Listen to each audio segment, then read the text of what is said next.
Hello everyone, I am Darren Paul Katigbak and I am based in the Philippines.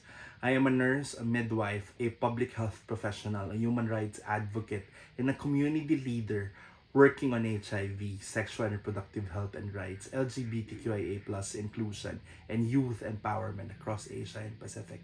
My motivation for joining the ASEAN Youth Fellowship comes from both my professional work and my lived experience as part of the LGBTQIA+ community.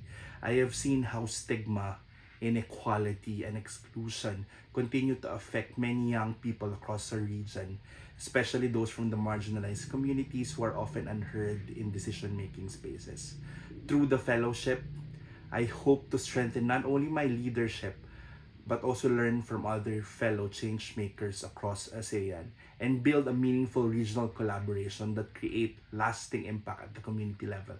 I believe ASEAN's future should be shaped not only by economic progress, but also by empathy, inclusion, and human dignity. I want to help build an ASEAN where no young person feels invisible or left behind. Thank you.